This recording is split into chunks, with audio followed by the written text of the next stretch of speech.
long time ago, this guy told me, this guy that ran a studio and kind of was an older guy who'd been around the business a lot more than me when I was just getting out of high school. But he explained this whole situation about like a niche audience and having like a niche. And the way he explained it to me was like, Outkast has a certain sound. If somebody wants Outkast, that sound, they have to go get it from Outkast. You know what I mean? And Tech-Nine's got a certain sound. If somebody wants that Tech-Nine sound, they have to go get it from Tech-Nine. And so-and-so's got their sound. So when you kind of define your sound and you have something so unique that nobody else can do it, then you have an opportunity for longevity. And that's really what makes a career in this music stuff. When you make something that's easily replaceable, you're the next Lil so-and-so, you're the next, you sound like someone else, someone that's already out there, or your sound is so easy to reproduce that a year later someone else can come along and make the same thing, and now the fans can get it from this person or from this person. It's the same product. You know what I mean? I don't know if I'm explaining myself clearly, but that's been like kind of the biggest thing for me is like, if you have something completely unique, and it's good, unique can be, oh, that's unique, but nobody wants to hear it. If you have something completely unique and that only you can do, you've kind of cornered that side of the market, and that's what every artist, I think, should focus on. I know Gainesville's influenced you in growing up in the culture there. Has the music, or how has the music from the South and the area that you've grown up, how has it influenced your sound, if at all? Well, you got the Dirty South stuff, the Dirty South music obviously influenced my stuff a lot. Love some 808 kicks and, some mid-tempo hip-hop. Then you got the Miami bass stuff that we all grew up on, so like that 120 BPM stuff and 140 BPM, really fast dance music. Love that stuff too. That influences my faster stuff. And then you get the whole Southern thing. Like I grew up on a lot of like Southern country, like old school Johnny Cash and Jerry Lee Lewis and stuff like that. So take those three and kind of mix them together, and that's what you got. Yeah. Talk about 48 Hours a little bit.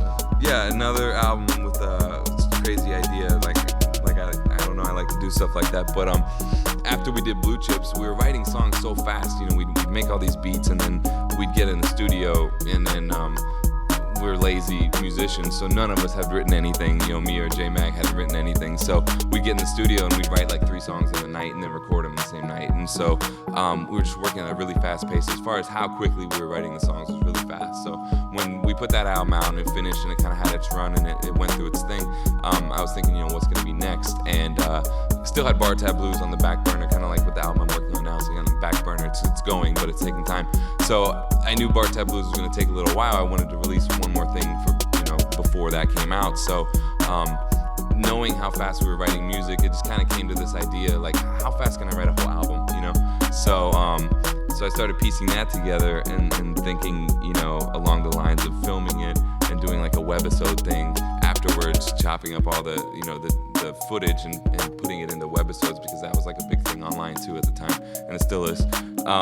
So I said, I think I can do an album in 2 days. I think I can do it in 2 days. So then I said, I'm gonna call the album 48 Hours. So I blocked off 2 days of my schedule, weekend, and I just got myself ready, and I went in the studio for 2 days and made a whole album, and I filmed the whole thing, and then I chopped it all up and put it online and released the album. It's called 48 Hours. I didn't mix the album in 2 days, because mixing is a whole other process. It takes weeks, months, but I made all the beats, and I wrote all the songs, and I recorded all the songs in 2 days. So it was nuts, man. It was really nuts, to be honest. And it was like a time warp when I got out of there, when I finished and I stepped outside and I put the CD in my car. I was like, wow, the world is still here. When did you start working with a band? I guess like a couple years ago, I started doing bigger shows in town locally. And, I wanted to kind of bring an extra element to the shows. So I kind of got together some friends that I knew that were great musicians and said, I want to do a show with a band. So they kind of just interpreted the music that I already had and just put like a live twist on it. And I've been doing shows with them, probably about the last 2 years. All right, you ready? Who's ready? Let's go.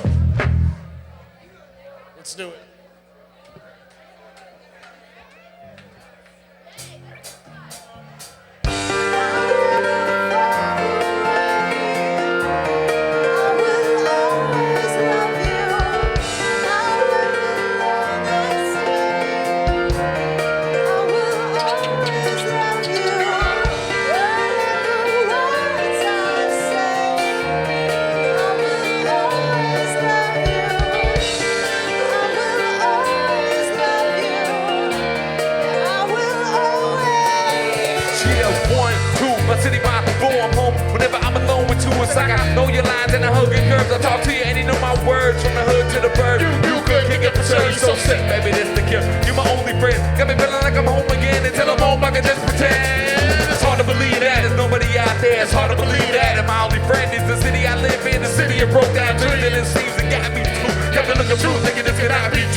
father, can I be you? I don't want to accept it. Tell me to leave, say it's better for me, but I don't want to believe. And I pack my bag, I'm so sad. One last trip down the old main drag and I'm gone. New place to call home, but it's just a name. It is not the same. And I miss all the spots I used to fall through. Calling her nicknames I used to call you. I don't know where I'm at. Big city life, my big city car. Come back to visit. Things so different. I don't recognize it. Tell me what is it? Something changed, they don't feel the same. All these new jackets, they don't know my name. Try to tell me I'm the one that switched it. Big city boy, too big for my britches. Hush, hush, let me leave you alone. The only city I can ever call home.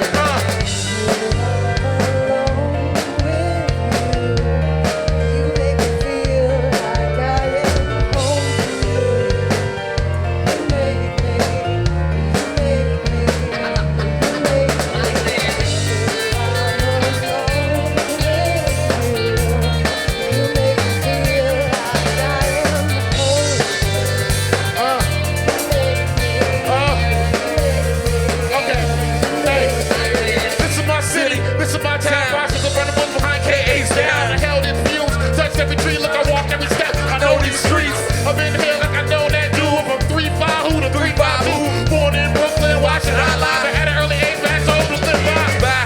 So every time I'm a strain, I'm pulling my veins. It's calling again, it's calling me in. I need to get back to the city, so I can put us both on the map. That's where we at. But would you ever doubt me when the city's posted tied to an RV? Look without me, what would you do? The palace is gone, then the shut got a blue. You sit with your homeboys, sit with your homeboys, smoke with your homeboys, till the room looks hazy. Feels like we out on the road when we out in the cold, cause I miss this town crazy. And lately, I've been gone, I've been right here, but I haven't been home when it gets this strong. In real like this, I realize there's no replacement every time I'm away. For hours and days, my mood may shift, my vision may hate. Need to get back to the place, but I know women and weed, and that's my taste. Watch my face, keep track of my eyes. I hit 75, they both come alive. I know these streets, how can we roam? Tell my city we're about to be home.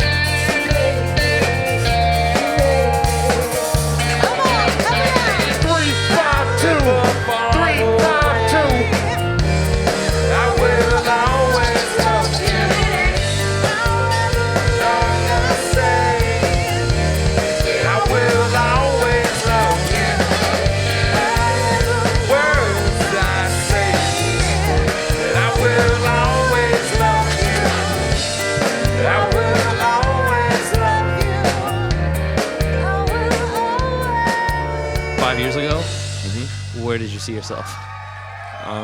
Right about here. Yeah, I guess about 3 years ago, I set like a plan where I wanted to be, and this is about right where I wanted to be. So, where do you see yourself 5 years from now? A lot more successful. More people know my music.